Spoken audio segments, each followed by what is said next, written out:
Hi everyone, thanks so much for joining me for this short information session in relation to the Drogheda Implementation Board Small Grants Fund.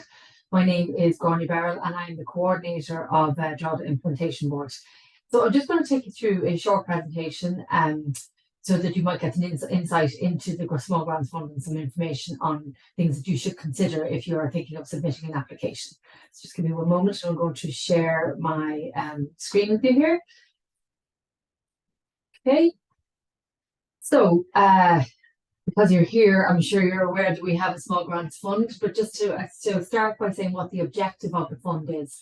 So the Drogheda Implementation Board Small Grants Fund will support local community organisations, so organisations in the Drogheda and Lake and Bettystown area, to deliver innovative projects and initiatives that respond to the scoping report and/or specific actions within the Drogheda Report Implementation Plan.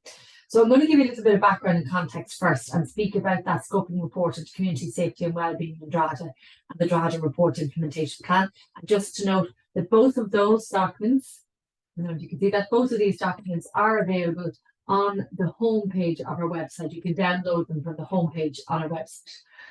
So the scoping report into community and safety and wellbeing, the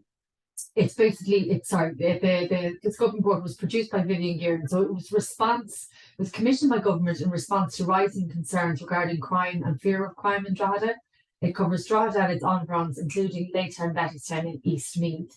I suppose Vivian Gearan, just we mentioned there, he was former director of the probation service.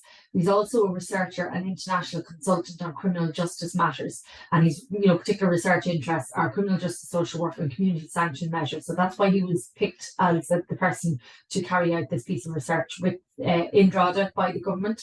And what he did was he spoke to a lot of the community and got their viewpoints on what was happening in the town. And on foot of that, he made I suppose he was looking at what the ongoing challenges and needs are of the community in this area, and he made multiple long and short-term recommendations. After that report was reviewed by government, they then published the Drogheda Report Implementation Plan, which often gets referred to as the Gearan Report. And that was published in July 2021, and it was also ratified by government at cabinet level. So basically committed to the actions within the plan. There was no specific funding aligned to the report. It was through mainstream funds. It's about a multi-agency response to the issues identified by Vivian Gearan, and really key elements to it is improved interagency coordination and the need to resource or provide additional services in the Drogheda area. Key to that is that there are 73 actions to improve community safety and wellbeing written into the plan. And they're basically Vivian Gearan's recommendations. One of those recommendations was the establishment of a structure to oversee and to coordinate and collaborate on issues relating to Drogheda. And that is the Drogheda Implementation Board, which was set up in October 2021. The board is resourced by the Department of Justice through Dormant Accounts funding. And we're hosted by LMETB. So LMETB, Louth Meath Education Training Board, provide administrative supports and other supports to the Drogheda Implementation Board. So for those of you who are making applications for funding, if you are successful, for example, you will need to be set up as a supplier if you're not already on the LMETB system, because the monies will be dispersed through LMETB. It's a cross-agency coordination of the implementation plan delivery. So there are 16 members of the board. Those 16 members, of them 14 it was just an independent voluntary chair, and then the majority of the members are representatives of statutory agencies. They're senior decision makers in statutory agencies such as Louth County Council, Meath County Council, and Garda Síochána, the HSE, TUSLA, and so on. And we also have 2 community representatives as well, who were elected by the local community organisations, Valerie Arterton and Louise Manley. The board, there are also subgroups of the board. I'm just going to quickly touch on those as well. Between the board and the subgroups, there's actually about 32 organisations, community statutory organisation, a mix of community and statutory organisations involved in the work of the board and sitting on various seats of the board and subgroups of the board. And the board itself has a kind of a strategic oversight and decision-making responsibility in relation to action delivery in terms of the Drogheda Report Implementation Plan. I mentioned there are also 4 subgroups of the board: policing and drugs, family support, children, young people in education, area community development, arts, culture and sport, and employment, business and enterprise. And essentially what happened was the 73 actions within the plan were aligned to these subgroups, and those subgroups kind of have responsibility for action delivery. And they focus their work on the actions in the plan, specifically aligned to their subgroup structure. So they may identify emerging actions or responses, consider requests for support, but essentially they make recommendations to board. And as I said earlier, decision-making responsibility rests with the board itself. On our website, droghedaimplementationboard.ie, all members of all the different structures of the board are listed. So to go back to the fund itself, kind of the logistics of it, applications will close on Friday the 31st of March at 5 p.m. and we must receive applications by email. So I'm the coordinator of Drogheda Implementation Board, but I'm not based in an LMETB building. So the timestamp on the email is how we will be assessing whether you've gotten your application in on time. I would advise you to give extra time because it will be the time that we receive the email, not the time that it leaves your email account. So do block in time for the possibility that there could be some kind of a delay in the ether as these things happen, Applications must be complete. Incomplete applications will not be considered. And this is a key element. So Drogheda Implementation Board, it's a short-term structure put together by government in relation to delivery of the actions in the Drogheda Report Implementation Plan. And we're going to run to the end of December of this year. For that reason, all projects must be 100% completed by the end of November 2023. And for those of you who maybe are familiar with submitting applications elsewhere, it's not funds will be drawn down, it's funds will be spent and report produced by the 30th of November 2023.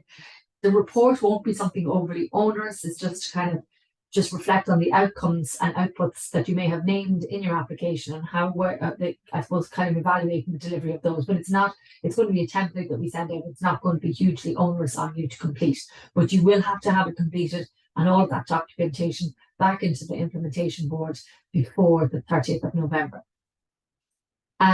In terms of organisations can submit up to 2 applications. One of the things I mentioned earlier on in relation to Vivian Gearon's report was it was noted that the need for kind of collaborative working and interagency working. For that reason, we really, really welcome collaborative applications where a number of organisations may come together to make a submission.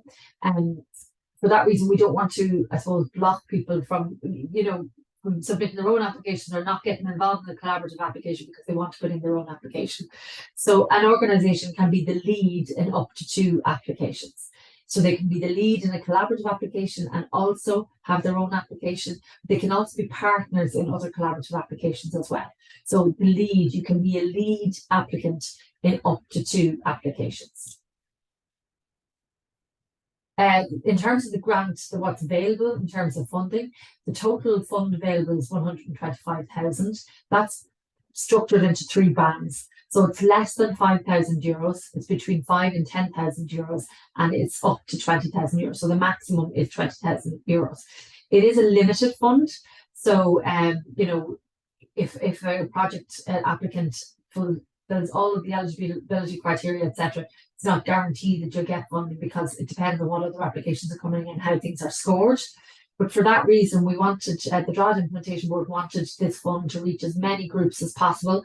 So they have actually ring-fenced 50,000 euros of that fund for grants of under 5,000 euros. And that's, I suppose, to facilitate smaller groups and organisations maybe accessing the fund as well, or to facilitate more projects being delivered. So it's going to be a minimum of 10 projects there within that piece of fund on its own.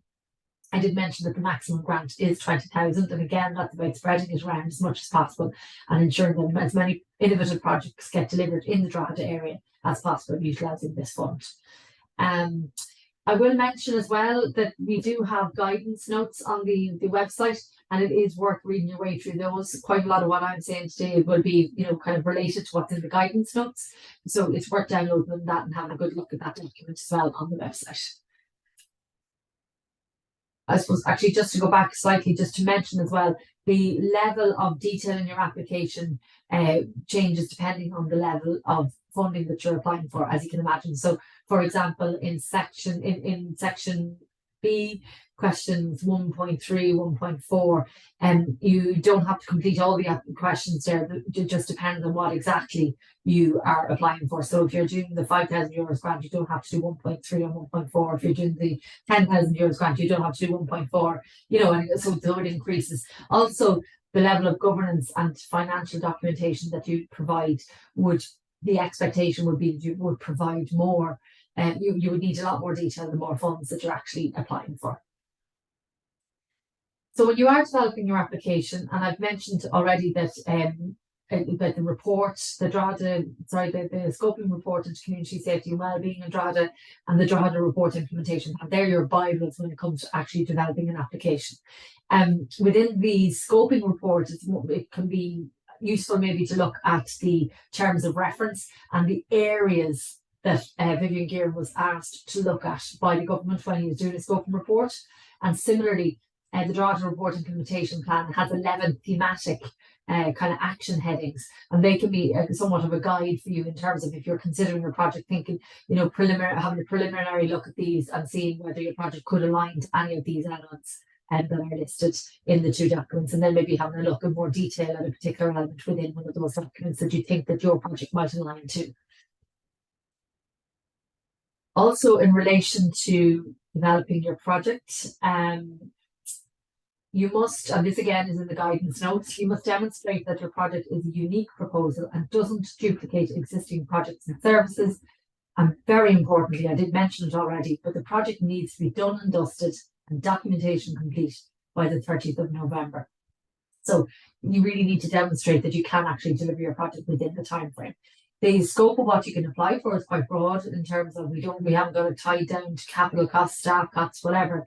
But really do have to reflect on when you can complete your project in the time frame. And it is quite a short time frame. Essentially, you're looking at a 6-month based project.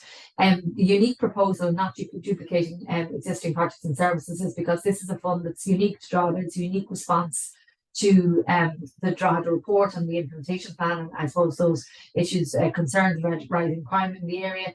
So we don't want, we're absolutely not substituting or taking over from any of the current grant funds that are out there. It's an additional fund and it's to do additional things in the Drogheda area.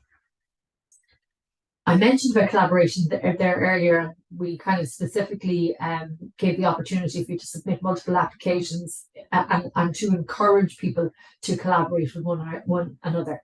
The lead partner in any collaboration, so that would be the lead organisation at the beginning of the application form, is what we call the fiscal agent. So they will be the organisation that the monies are dispersed to or given to for the project. And then as a collaborative, you work out yourselves how that funding is going to be kind of distributed, or whether it's going to be that agency is going to do all the procurement for the project, or whatever way you're going to work it out yourself. You should really consider, if you are going for one of the larger funds, which of your partners in your collaboration is best fit to manage funds, to demonstrate that they can manage funds, to demonstrate that they can deliver a project on time. So that could be part of the conversations that you're having when you're thinking about a collaboration as well. That being said, all the partners will also, their details will need to be put into the form, and will need to provide a letter of support demonstrating that they are actually a part of the collaboration.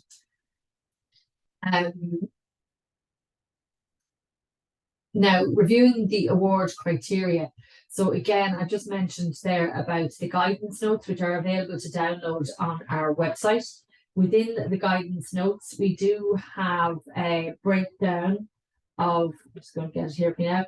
So we have the section on the application assessment criteria, and that gives you a breakdown of how the scoring will work. So there's 3 kind of criteria areas, which is the strength of the project proposal, the methodology and delivery, and the organisation, information and experience. So there's 3 areas there. So when I was speaking about your lead partner there, it's organisation, information and experience actually is 30% of the marking scheme.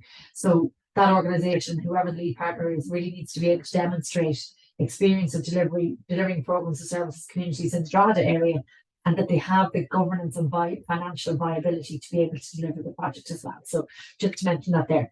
So in relation to the assessment criteria, all projects must achieve a minimum of 50% score in each of the 3 criteria areas to be a pass. and overall, obviously.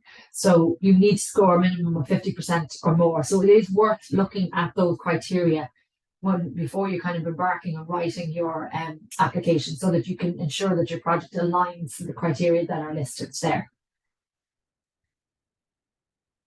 When we come to the funding piece, the funding is available at a 100% funding rate. So organisations are not, there'll be no match funding required. If you are an organisation that perhaps you have a project that's, that maybe it's a capital work, whatever it might be, that you just need an injection of additional funds to actually complete the project, you must demonstrate that those other funds are in place and you will be able to deliver it within the time frame. So the time frame is constantly going to be a really important element of your application.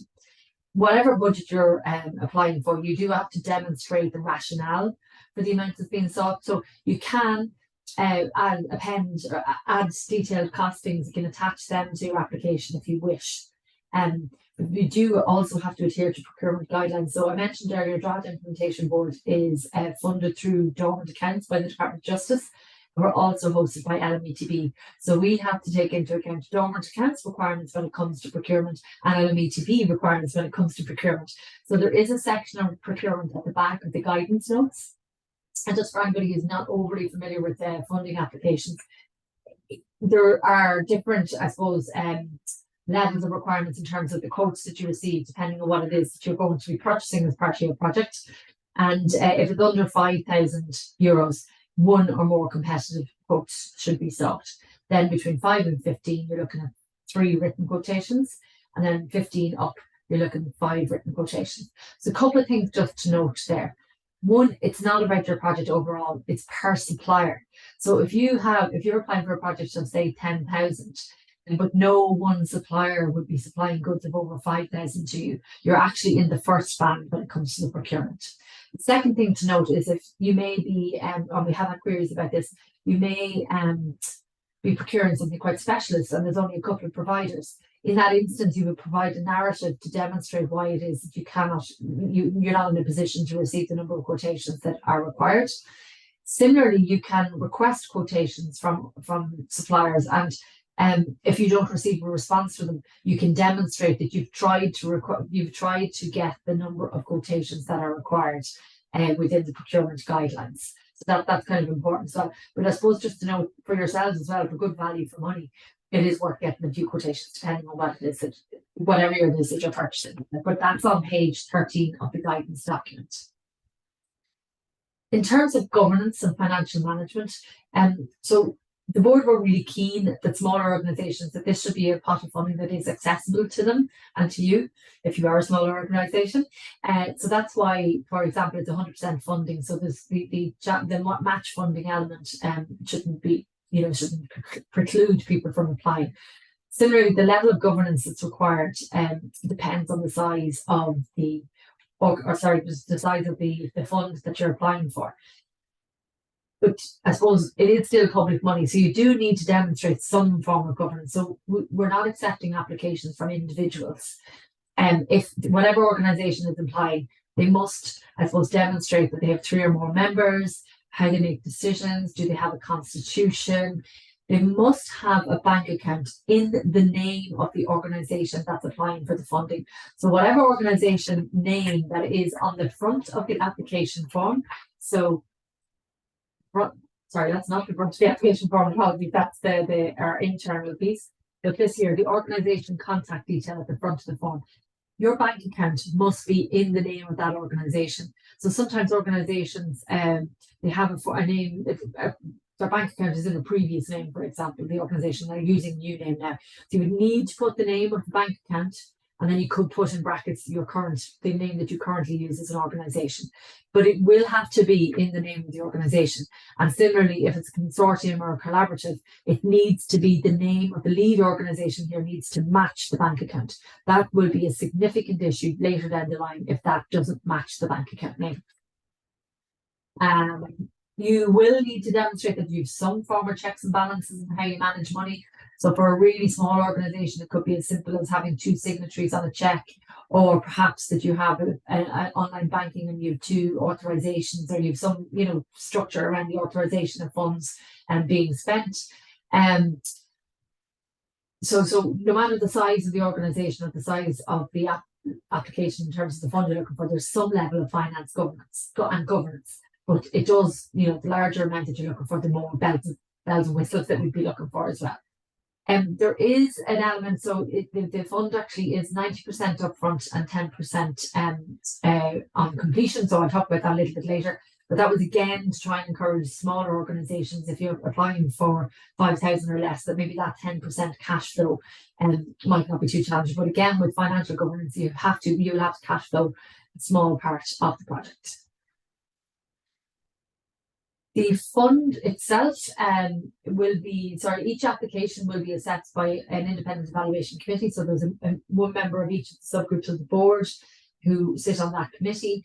They will be based on the assessment criteria as listed in the guidance document that I referenced earlier. I've already mentioned that if you score less than 50%, it's a fail, so that project will not be eligible for funding.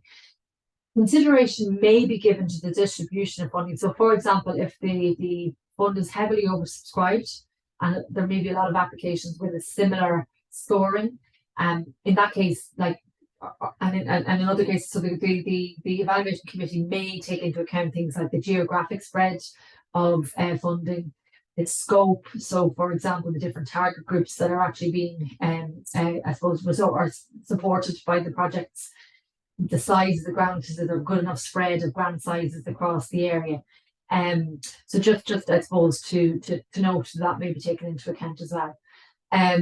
The committee makes recommendations to the Drogheda Implementation Board. Final decision for funding rests with the board itself. I myself have nothing to do with the evaluation process in that sense, neither does the chair of the board, and the board make all the final decisions in terms of what funds are allocated. But canvassing will disqualify. So if you're, just to take that into account as well.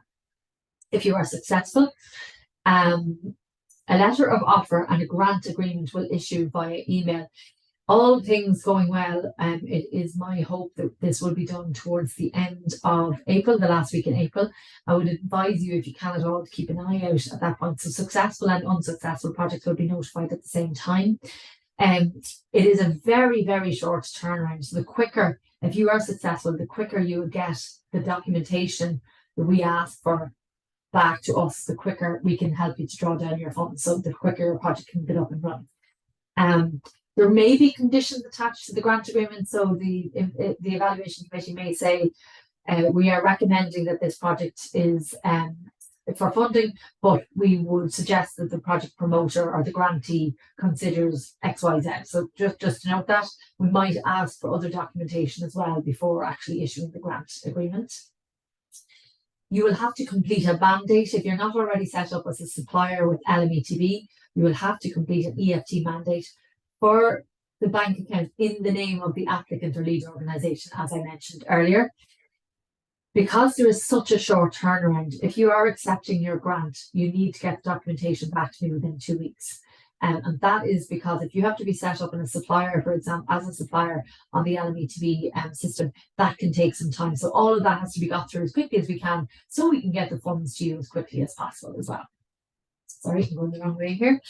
As I mentioned earlier, 90% is paid upfront. So there is a small cash flow element. You will have to cash flow 10% of your project funds, and then that's kind of dispersed on completion. So on completion is submission of all documentation, including evidence of expenditure, to Drogheda Implementation Board. That's all kind of worked through, goes through the LMETB system. So the goal is that you will receive your final 10% tranche of funding by the end of the year. Now, if you get your project finished earlier, that obviously is a different thing. The process can be done earlier. So we are going to be doing a midterm review in September for projects that are not yet completed. And some projects may be purchasing equipment, and that can be done quite quickly, and others are delivering a service, and that will take until the end of the 30th of November. That is the point to let us know if you think that you are going to have any issues with delivery, if there are any shifts in terms of costs, anything like that. Please, that midterm review is for us to help you to ensure that the project can be fully delivered on time. So that's really what that's about. So we would like you to flag any problems, challenges, issues, or even things that are going amazingly well at that point to us. As I said, the final tranche of 10% will be paid before year end. So you will have, once your project is completed and all things are done to the satisfaction of the various funders in terms of both Dormant Council and NMETB and the Draft Implementation Board, you will receive all of your funds for this project by the end of the year. So it's not one that you'll be waiting around for funding to come to you. And finally, if you do have any queries in relation to this fund, please direct them to implementationboard@lmetb.ie.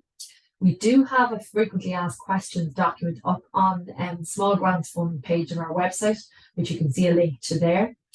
And if you, the queries that we receive into implementation board at lmetb.ie, if we're getting the kind of frequent ones, or if there's one that we think, God, lots of other groups would like to know that, we may add them to the frequently asked questions document. But it's not that we would reference your organisation or anything like that. It's just to help everybody to, sometimes, you know, we've already received a couple of queries that are in that FAQ document that weren't things that we had thought of ourselves.